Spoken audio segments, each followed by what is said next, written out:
The conference room buzzed around me, but the world fell silent when my phone lit up with a call from Tyler. My husband. Or at least, I thought he was. I stepped into the hallway, expecting the usual check-in. "How's the trip? When will you be home?" Instead, his voice came through cold and smug. "I'm divorcing you," he said, almost triumphant. "I've already sold the apartment, so you'll need to figure out where you're going to live. Enjoy that." For a moment, I couldn't breathe. The audacity, the complete lack of remorse. It was almost laughable. My grip tightened around the phone, but I forced my voice to stay even. "You sold the apartment?" "Yeah," he said with a dry chuckle. "Nicole and I need the money to set up our life together. She deserves better than that tiny place anyway." Nicole. The name stung. I'd suspected for months. Late nights, sudden work trips, the growing distance between us. But hearing her name so casually, as if I were the intruder in their life, lit a fire in my chest. "Sounds good," I said smoothly. No way was I giving him the satisfaction of hearing me crack. Up until that moment, I thought I'd married a man I could trust. Tyler and I had been together for 6 years. We had worked hard to buy our apartment. A cozy 2-bedroom in the city that I fell in love with the moment I saw it. It wasn't just a home. It was a symbol of everything we'd built. Or at least, that's what I thought. Looking back, the signs had been there. Small cracks I ignored. His dismissive attitude when I asked about finances. The way he brushed off my concerns with a charming smile and a quick kiss. I always assumed his confidence came from knowing what he was doing. But now, I realized it came from knowing he could manipulate me. The rest of the day passed in a blur. I sat through meetings, nodding at the right moments while my mind raced. Tyler thought he'd won, that he could pull the rug out from under me, sell the home I worked so hard for, and walk away scot-free. But there was one crucial detail he didn't know. The apartment deed had been in my name alone for months. After refinancing earlier in the year, I had it transferred to me. Tyler had agreed without a second thought, just happy about the lower interest rate. He never bothered to check the paperwork. His carelessness was about to be his downfall. By the time I returned to my hotel room that evening, my shock had turned into something sharper. I wasn't going to cry. I wasn't going to beg. If Tyler wanted a fight, he was going to get one. And this was a fight I was going to win. The first call I made was to Chloe, my lawyer and longtime friend. I laid out the situation, my voice calm, even as my pulse raced. "He sold the apartment," she repeated, incredulous. "Does he even realize he can't do that without your consent?" "Apparently not," I said, a hint of amusement creeping into my tone. "He thinks he's already spent the money on his new life with Nicole." Chloe let out a dry laugh. "Well, he's in for a rude awakening. The sale is invalid. You can prove sole ownership, and if he's taken any money from the buyer, he's on the hook for fraud." The words sent a jolt of satisfaction through me. "What do we need to do?" "First, we notify the buyer that the sale isn't legal," Chloe said. "Then we draft a formal letter for Tyler, outlining the consequences of his actions. If he's dumb enough to push back, we take him to court." As I hung up, a strange sense of calm settled over me. Tyler thought he'd outsmarted me, that he'd left me powerless and scrambling, but in reality, he'd just set himself up for the ultimate humiliation. I spent the rest of the trip focusing on my work, compartmentalizing my emotions and channeling my energy into the task ahead. The betrayal hurt, but the thought of reclaiming my life and watching Tyler's smugness crumble gave me a sense of purpose I hadn't felt in months. When I boarded the plane home, I was ready. Ready to face Tyler. Ready to dismantle his lies. Ready to start fresh without him. This wasn't just about winning. It was about taking back control. The flight home gave me hours to think about how everything had unraveled. Tyler's arrogance was astounding. He hadn't even bothered to hide his betrayal, as if I were just another obstacle to bulldoze on his path to freedom. But I wasn't going to waste energy on anger. Not when I had the upper hand. As soon as the plane touched down, I called Chloe. "I'm back," I said, hauling my suitcase off the luggage carousel. What's the next step? We've already notified the buyer, she replied, her tone brisk and efficient. They were shocked, to say the least, and not too happy with Tyler. They're willing to cooperate, which helps our case. And Tyler? I sent the formal letter to his email this morning. It outlines the illegality of the sale, your sole ownership of the apartment, and the potential consequences of fraud. He hasn't responded yet, but if I had to guess, he's going to be furious. Good. Let him stew. When I arrived home, the apartment felt different. It was still filled with Tyler's things. His jacket draped over a chair, his shoes carelessly tossed by the door. But the energy had shifted. It wasn't ours anymore. It was mine.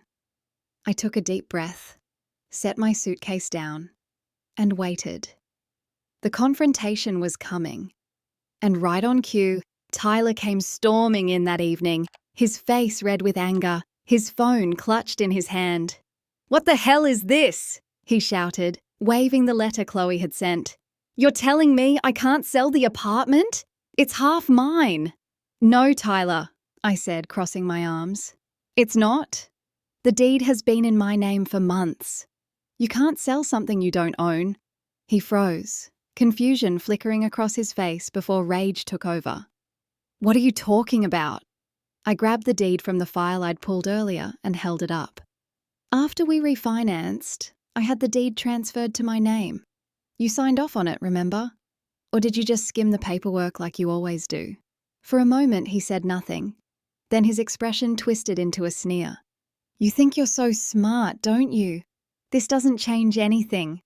I already made a deal and you're going to look like a fool when it all falls apart." I didn't blink. "The sale is already void, Tyler. The buyer knows it, and they're ready to take legal action if you don't return the money." I took a step closer, lowering my voice. "Oh, and speaking of money, if you've spent a single cent of that deposit, you're in even bigger trouble." For the first time, his confidence wavered. "You don't know what you're talking about," he muttered, avoiding my gaze. I let out a quiet laugh. "Oh, I know exactly what I'm talking about. You've spent years treating me like I'm too naive to notice what you're doing. But guess what, Tyler? I've been paying attention, and now you're going to deal with the consequences." He started pacing, his frustration mounting. "This is ridiculous. You're blowing everything out of proportion. You can't just kick me out of here." I raised an eyebrow. "Actually, I can. This apartment is legally mine. You can stay here for now, but only because I'm giving you the courtesy of time to figure out your next move. But let me be clear, I'm not going anywhere." Over the next few days, Tyler's anger turned into desperation. He called me repeatedly, leaving frantic voicemails that bounced between begging and threatening. Meanwhile, Chloe worked behind the scenes to make sure every loose end was tied up. The buyer rescinded the agreement, furious at Tyler for wasting their time and money, and Chloe drafted the preliminary paperwork for the divorce proceedings. "You're in a good position, Amelia," she told me during one of our meetings. "Tyler has no leverage here. Between the voided sale and the fraud charges hanging over his head, he'll have to cooperate if he wants to avoid a bigger mess." Her words were a relief, but they also made me realize just how much I'd let Tyler control my life. I'd ignored his arrogance, brushed off his dismissiveness, convinced myself it wasn't worth the fight. But now I saw how much I'd been giving up, and I was done letting him take anything else from me. Laura, my best friend, came over one evening to help me reorganize the apartment. We boxed up Tyler's things, stacking them neatly in the corner of the living room. "How's he taking all this?" she asked, holding up one of his ties with a smirk. "Not well," I said, laughing despite myself. "He's still convinced he can talk his way out of it, but I'm not budging." "Good," she said, tossing the tie into the box. "He doesn't deserve a single inch of your space or your time." I nodded, feeling a wave of gratitude. For so long, I'd felt alone in my marriage, carrying the emotional and financial burden while Tyler took all the credit. But now I had people in my corner, and that made all the difference. The final piece of my plan fell into place the day Tyler brought Nicole to the apartment. I was sitting at the dining table, reviewing paperwork when they walked in like they owned the place. Nicole looked around with a smug smile. Her arm looped through Tyler's. "So this is where we're staying," she said, her voice dripping with entitlement. I stood up, my heart pounding but my resolve unshaken. "No," I said firmly. "This is where Tyler was staying. You, Nicole, won't be staying here at all." Her smile faltered, and she glanced at Tyler, who looked equally stunned. "What is this?" he demanded. "This," I said, gesturing to the apartment around me, "is my home. Not yours, not hers, and certainly not a hotel for you to shack up in after stabbing me in the back." Nicole's expression turned icy, but she said nothing. Tyler, on the other hand, looked like he was about to explode. "You can't do this," he shouted. "You're being unreasonable." I met his gaze, unflinching. "No, Tyler. What's unreasonable is thinking you could sell my home, walk away with the money, and expect me to just roll over. You're lucky I haven't filed criminal charges." For now, Tyler stood in the doorway, his face red with frustration, while Nicole crossed her arms, looking increasingly uncomfortable. "You're being ridiculous, Amelia," he said, his voice laced with desperation. "You can't just kick me out of my own home." I took a step forward, my voice calm but unwavering. "This is my home, Tyler. The deed has been in my name for months, and you know that. You signed the paperwork without even reading it, just like you always do. So no, this isn't your home anymore." Nicole's perfectly manicured hand tightened around her purse strap as she turned to Tyler, her voice sharp. "Wait, what's she talking about? You said this was your apartment, that you sold it." Tyler flinched, waving her off. "It's complicated. I'll handle it." "Oh, it's not complicated," I said, stepping closer. "You tried to sell an apartment that doesn't belong to you. That sale is void, Tyler, and as of right now, you don't have a leg to stand on." Nicole's composure cracked. "You mean the money you told me you had?" She stopped mid-sentence, her voice rising. "Oh my God, did you lie about that too?" "Nicole, let me explain," Tyler said quickly, holding his hands up, but she wasn't having it. "No," I cut in. "Let me explain. Tyler tried to sell the apartment behind my back, thinking he could pocket the money and leave me with nothing. What he didn't know is that I had the deed transferred to my name months ago. So not only did he fail to sell it, but he also committed fraud by pretending he could." Nicole's mouth opened and closed like a fish gasping for air. "Fraud?" she whispered, taking a step away from him. "Are you serious?" "Yes, fraud," I said, crossing my arms. "And I'm prepared to press charges if he doesn't get his things and leave by the end of the day." Tyler's facade finally cracked. "You can't do this, Amelia," he said, his voice pleading now. "We've been together for 6 years. You can't just throw me out." I let out a sharp breath. "You threw me out the moment you made that phone call," I said, my voice cold. "You told me you were divorcing me and laughed about me having to find a new place to live. You didn't just betray me, Tyler. You tried to ruin me. So don't stand there and act like you're the victim." Nicole took another step back, her eyes darting between us. "This is insane," she muttered, clutching her purse tighter. "You didn't tell me any of this. Tyler, you said you had everything handled." He turned to her, desperation etched into his face. "Nicole, I can fix this. I just need—" She cut him off with a raised hand. "Don't. Just don't. I'm not getting dragged into your mess." Without another word, she spun on her heel and stormed out, slamming the door behind her. I couldn't help but smile. "Looks like you're on your own," I said, turning back to Tyler. "Now let's talk about what happens next." He slumped onto the couch, burying his face in his hands. "Amelia, please. I screwed up, I know that, but you don't have to do this." "You're right," I said, grabbing a folder from the kitchen counter and setting it on the coffee table in front of him. "I don't have to do this, but I'm going to." He stared at it, his face pale. "This is the divorce paperwork my lawyer has already drafted," I continued.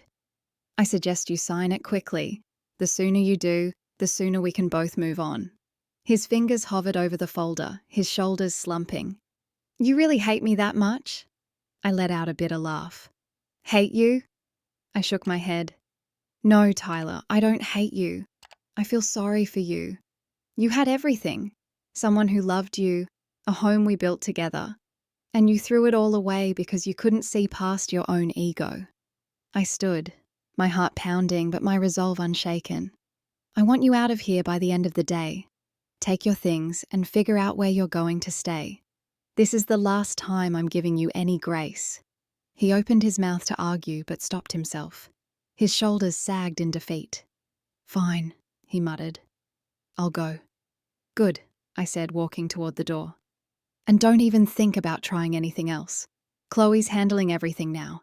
And if you cross another line, the courts will handle it instead. As I opened the door, Tyler slowly stood, grabbing his coat. He didn't look at me as he walked out, his footsteps heavy with defeat. For a moment, I felt a pang of sadness. Not for him, but for the life I once thought we had. But that moment passed quickly, replaced by something better. Relief. I closed the door behind him and locked it with the new key I'd had made. This was my home now, and no one, especially not Tyler, was ever taking it from me again. The silence in the apartment after Tyler left was deafening. For the first time in years, I felt like I could finally breathe. The space no longer felt heavy with his presence, his entitlement, or his lies. It was just me, the home I'd built, and the quiet realization that I had won. Not just against him, but against every doubt I'd ever had about standing up for myself. I stood in the middle of the living room, taking in the emptiness where his things had been. His oversized gaming chair, the framed jerseys that cluttered the walls, the gaudy coffee table he'd insisted on keeping. Gone. The apartment looked cleaner, brighter, like it was mine again. Lauren came by that evening with takeout and a bottle of wine. Is he really gone? She asked, plopping onto the couch with a dramatic sigh. Gone and not coming back, I said, pouring 2 glasses of wine. I gave him until the end of the day to pack his things. He didn't argue. Lauren raised her glass. To fresh starts and well-deserved victories. I clinked my glass against hers, feeling the weight of the past week slowly lifting. To never letting someone walk all over me again. Over the next few days, I began reclaiming the apartment piece by piece. I rearranged the furniture, moved my favorite artwork into the living room, and filled the space with things that made me happy. It wasn't just about redecorating. It was about turning the apartment into a reflection of who I was, not the person Tyler had tried to make me. Chloe called with updates on the legal proceedings, her voice filled with the kind of confidence that made me feel invincible. The fraud charges are off the table since the buyer decided not to pursue them, she explained, but the divorce paperwork is moving along smoothly. Once Tyler signs, you'll be officially free. Hearing the word free made my chest tighten. It wasn't just about the divorce. It was about everything I'd been carrying for years. The resentment, the self-doubt, the feeling of being trapped in a marriage that didn't value me. It was all finally being lifted. Tyler tried to reach out a few times. His messages ranged from half-hearted apologies to pathetic attempts at guilt-tripping. I made a mistake. Can't we at least talk about this? Then more desperate. You're going to ruin me, Amelia. Is that what you want? I didn't reply. For once, I wasn't going to waste my energy trying to fix something that was broken beyond repair. He'd made his choices, and now he was dealing with the consequences. By the end of the week, the apartment felt like a completely new space. Warm, inviting, and entirely mine. As I sat on the couch with a cup of tea, the city lights twinkling outside the window, I thought about everything that had happened. Tyler's betrayal had been a shock, but it had also been a wake-up call. For too long, I let myself believe I didn't deserve better, that I had to settle for whatever scraps of respect and love he decided to throw my way. But now I knew better. I wasn't just reclaiming my apartment, I was reclaiming my life. A month later, my life looked completely different. The apartment was unrecognizable, not because of any drastic renovation, but because of how it felt.